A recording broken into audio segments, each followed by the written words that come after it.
ವೀಕ್ಷಕರೇ, ಸಪ್ತಾಶ್ವ ಟಿವಿಗೆ ಸ್ವಾಗತ. ನಾನು ಶಮಿ ಶೆಟ್ಟಿ.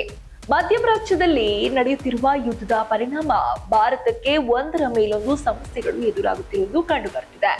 ಈಗಾಗಲೇ ಅಡುಗೆ ಅನಿಲದ ಸರಬರಾಜಿನಲ್ಲಿ ಉಂಟಾಗಿರುವ ಸಮಸ್ಯೆಯಿಂದ ಜನರು ಆತಂಕದಲ್ಲಿರುವ ಬೆನ್ನಲ್ಲೇ ಇದೀಗ ವಿಮಾನ ಪ್ರಯಾಣಿಕರಿಗೂ ಬೆಲೆ ಏರಿಕೆಯ ಶಾಕ್ ಎದುರಾಗಿದೆ. ದೇಶದ ಪ್ರಮುಖ ವಿಮಾನಯಾನ ಸಂಸ್ಥೆಯಾದ ಏರ್ ಇಂಡಿಯಾ ಸಮೂಹವು ಪ್ರಯಾಣಿಕರಿಗೆ ಹೊಸ ಶುಲ್ಕದ ಹೊರೆ ಹಾಕಲು ನಿರ್ಧರಿಸಿದೆ. ಮಧ್ಯಪ್ರಾಚ್ಯದ ಪ್ರದೇಶದಲ್ಲಿ ಉಂಟಾದ ಸಂಘರ್ಷದ ಪರಿಣಾಮ ಜಾಗತಿಕ ಮಾರುಕಟ್ಟೆಯಲ್ಲಿ ಜೆಟ್ ಇಂಧನದ ಬೆಲೆಗಳು ಭಾರೀ ಪ್ರಮಾಣದಲ್ಲಿ ಏರಿಕೆಯಾಗಿವೆ. ಇದರ ಪರಿಣಾಮವಾಗಿ ವಿಮಾನಯಾನ ಸಂಸ್ಥೆಗಳ ಕಾರ್ಯಾಚರಣಾ ವೆಚ್ಚವು ಹೆಚ್ಚಾಗಿದೆ ಎಂದು ಸಂಸ್ಥೆ ಈಗಾಗಲೇ ತಿಳಿಸಿದೆ. ಇದೇ ಕಾರಣಕ್ಕೆ ಅಂತಾರಾಷ್ಟ್ರೀಯ ವಿಮಾನಗಳ ಬುಕ್ಕಿಂಗ್ ಶುಲ್ಕವನ್ನ ಹೆಚ್ಚಿಸುವ ನಿರ್ಧಾರ ಕೈಗೊಂಡಿದೆ.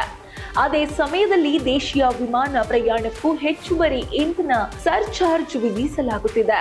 ಏರ್ ಇಂಡಿಯಾ ಪ್ರಕಟಿಸಿರುವ ಮಾಹಿತಿಯ ಪ್ರಕಾರ ನಾಳೆಯಿಂದ ದೇಶೀಯ ವಿಮಾನ ಟಿಕೆಟ್ಗಳ ಮೇಲೆ ಪ್ರತಿ ಪ್ರಯಾಣಿಕರಿಗೆ ₹399 ಇಂಧನ ಸರ್ಚಾರ್ಜ್ ವಿಧಿಸಲಾಗುತ್ತದೆ.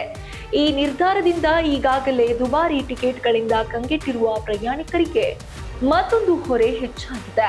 ಮಧ್ಯಪ್ರಾಚ್ಯದಲ್ಲಿ ಮುಂದುವರಿಯುತ್ತಿರುವ ಯುದ್ಧ ಪರಿಸ್ಥಿತಿ ಮುಂದಿನ ದಿನಗಳಲ್ಲಿ ಇನ್ನಷ್ಟು ಪರಿಣಾಮ ಬೀರುವ ಸಾಧ್ಯತೆಯೂ ಇದೆ ಎಂಬ ಆತಂಕವೂ ವ್ಯಕ್ತವಾಗುತ್ತಿದೆ.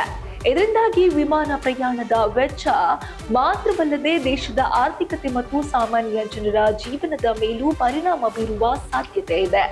ಈಗ ಈ ಬೆಳವಣಿಗೆಗೆ ಪ್ರಯಾಣಿಕರು ಮತ್ತು ಪ್ರವಾಸೋದ್ಯಮ ಕ್ಷೇತ್ರದಿಂದ ಯಾವ ರೀತಿಯ ಪ್ರತಿಕ್ರಿಯೆ ಬರುತ್ತದೆ ಎಂಬುದನ್ನ ಕಾದು ನೋಡಬೇಕಾಗಿದೆ. ಇದು ಈ ಹೊತ್ತಿನ ವಿಶೇಷ. ಇನ್ನಷ್ಟು ಸುದ್ದಿಗಳಿಗಾಗಿ ನೋಡ್ತಾ ಇರಿ ಸಪ್ತಾಶ್ವ ಟಿವಿ.